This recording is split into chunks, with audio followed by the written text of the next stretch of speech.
مرکز کی شان و شوکت احمد رضا کی رنگت، علم و ادب کا دھارا ہے جامعہ ہمارا، علم و ادب کا دھارا ہے جامعہ ہمارا۔ بسم اللہ الرحمن الرحیم۔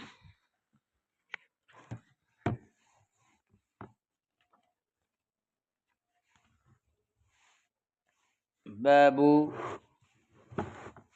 ما جاء باب الرجل يكون به الداء هل يجتنب ام لا، اے هذا باب في بيان الرجل المبتلى بداء مثل الجذام والبرص ونحوهما، هل يجتنب عنه ويفر منه ام لا۔ اس شخص کے حکم کے بیان میں یہ باب ہے کہ جو کسی بیماری میں مبتلا ہو گیا ہو، جیسے جذام ہے، برص ہے، کیا اس سے بچا جائے یا اس سے بھاگا جائے یا نہیں۔ تو اس سلسلے میں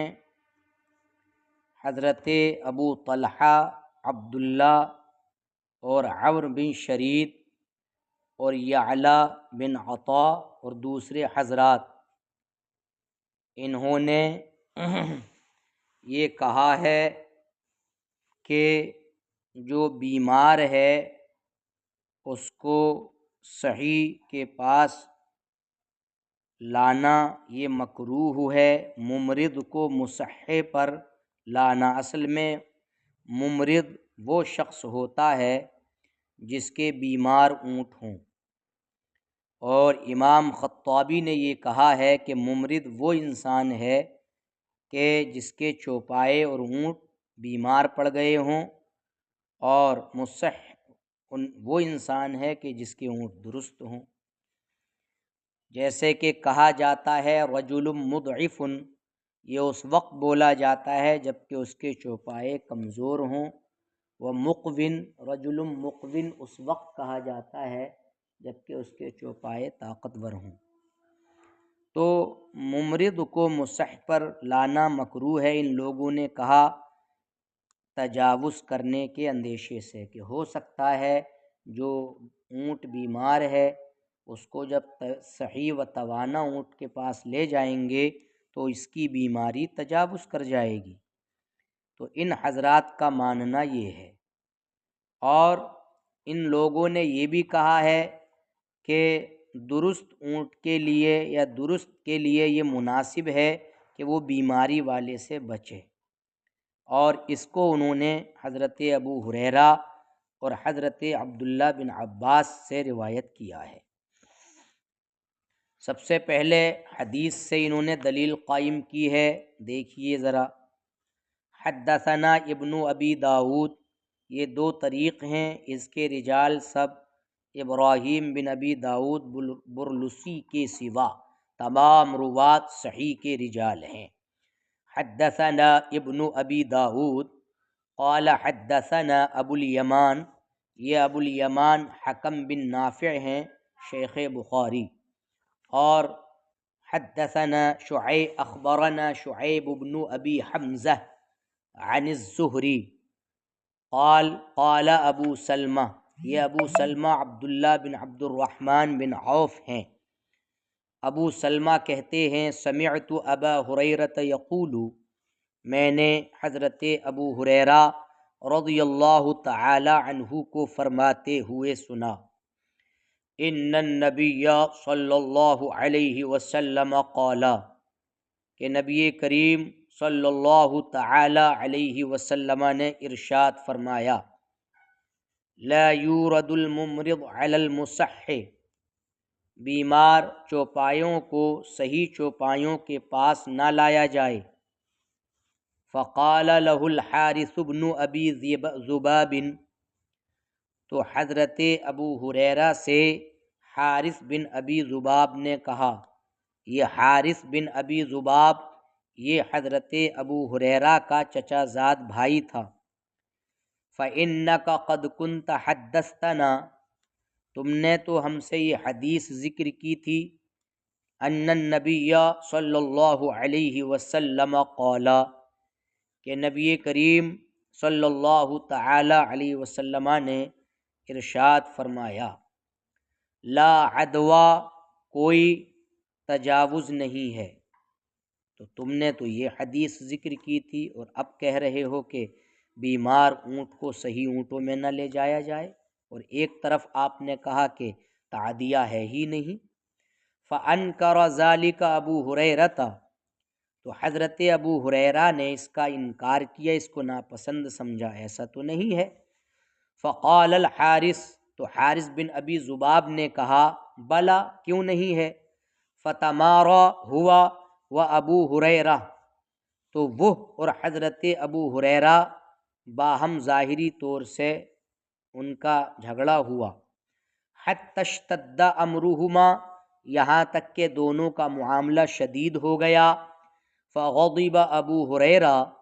تو حضرت ابو ہریرہ غضبناک ہوئے اور حارث سے کہا، تدری ما قلت، کچھ روایتوں میں یہ بھی ہے کہ ذکر فرطن بالوحشیہ، یاد کر اور تو انہوں نے حبشی زبان میں کلام کیا، فرطن بالحبشیہ۔ تو حضرت ابو ہریرہ نے حارث سے کہا، تو جانتا ہے جو میں نے کہا؟ تو حارث نے کہا، لا، نہیں۔ تو کہا، میں نے کہا ترید بذالک، اس سے مراد یعنی یہ لے رہے ہو کہ میں نے تم سے وہ، اس سے مقصد یہ ہے کہ میں نے تم سے وہ بیان نہیں کیا جو تم کہہ رہے ہو۔ قال ابو سلمہ، تو ابو سلمہ کہتے ہیں، لا ادری انسی ابو ہریرہ اما شأنہ، میں نہیں جانتا کہ حضرت ابو ہریرہ کو نسیان ہو گیا یا کیا پوزیشن ہے، مگر یہ کہ میں نے کوئی ایسی بات نہ ان سے دیکھی جس کو انہوں نے بھلا دیا ہو، یعنی وہ بھولتے نہیں۔ اس انکار کے علاوہ یعنی جو حدیثیں انہوں نے نبی کریم صلی اللہ علیہ وسلم کے روایت سے ہم تک پہنچائی،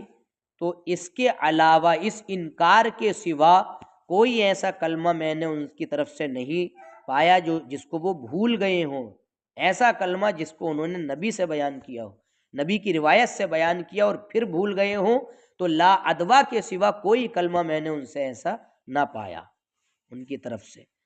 حدثنا یونس، دوسرا طریق، قال اخبرنا ابن وہب قال اخبرنی یونس عن ابن شہاب ان ابا سلمۃ حدثہ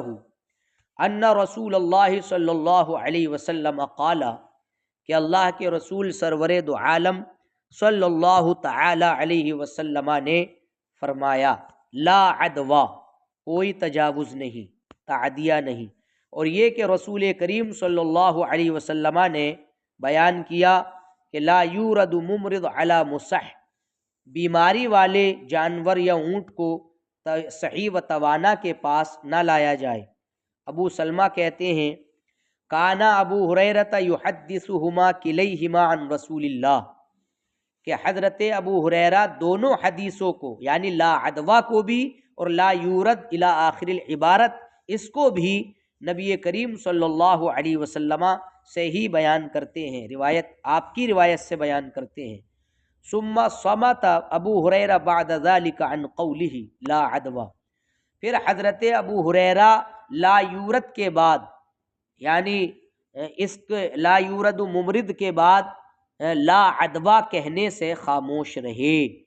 جب لا یورد ممرد علی مصح کہہ دیا تو اس کے بعد پھر لا عدوہ کہنے سے باز رہے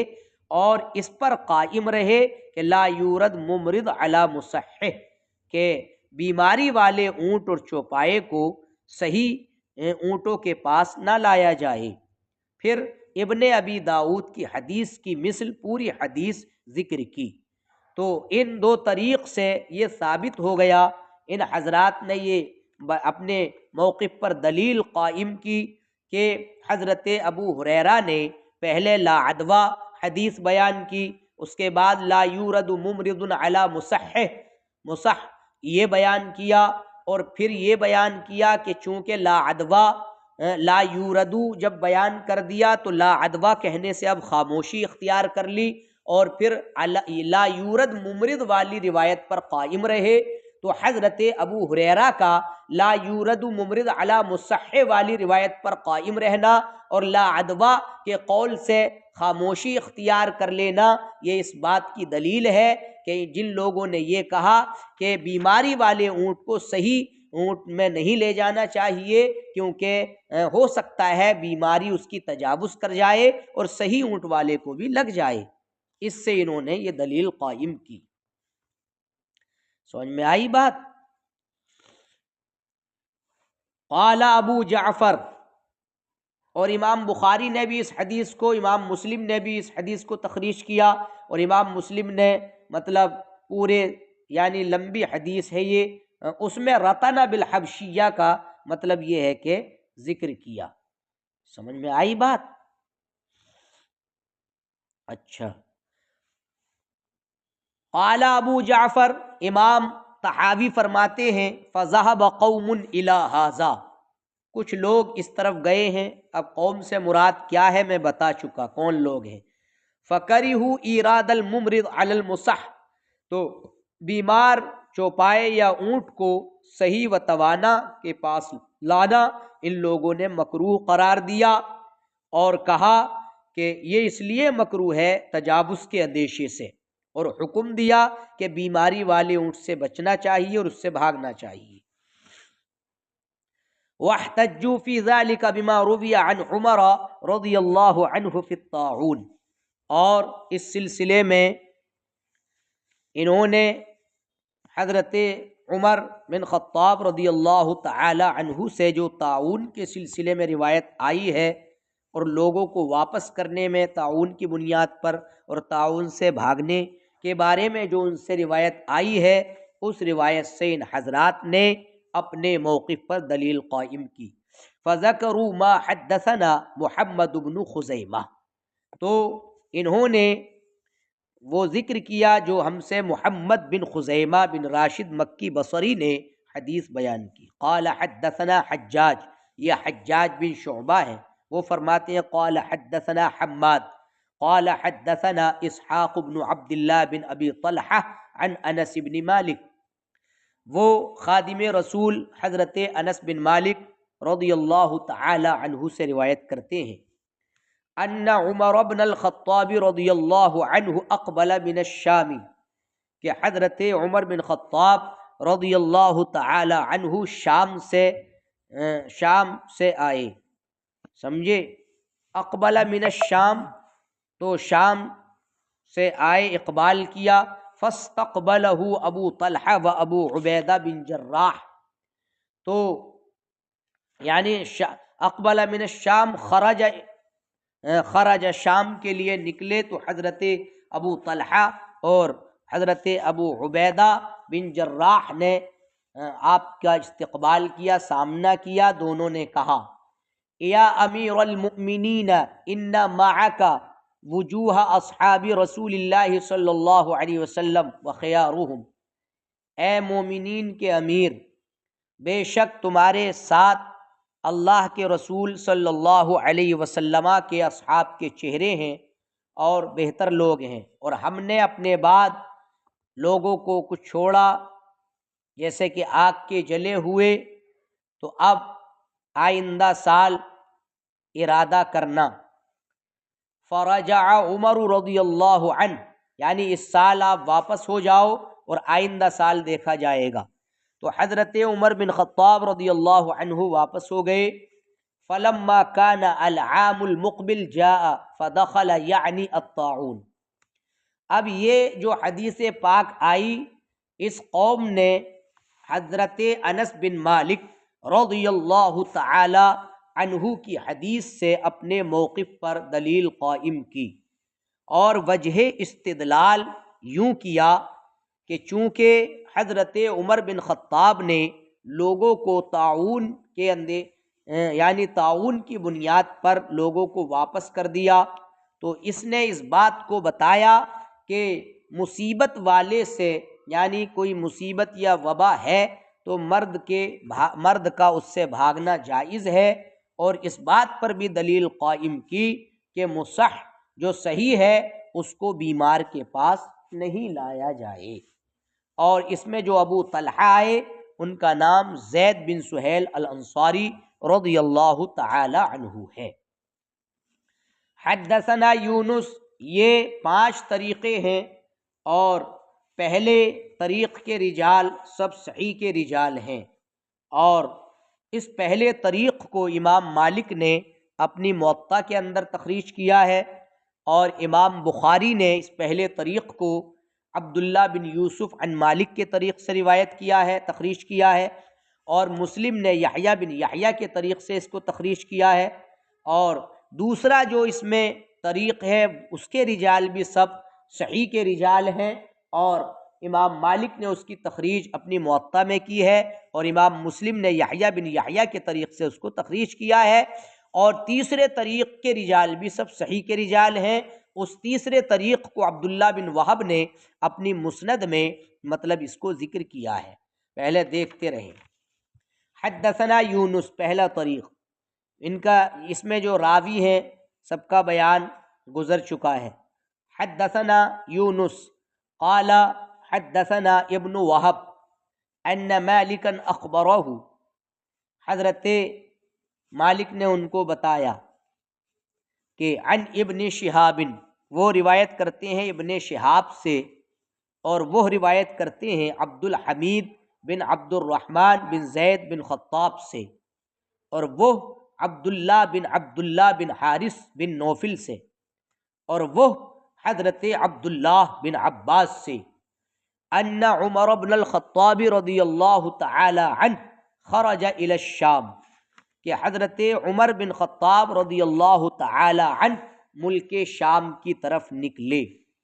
تو یہ نکلنا حضرت عمر بن خطاب کا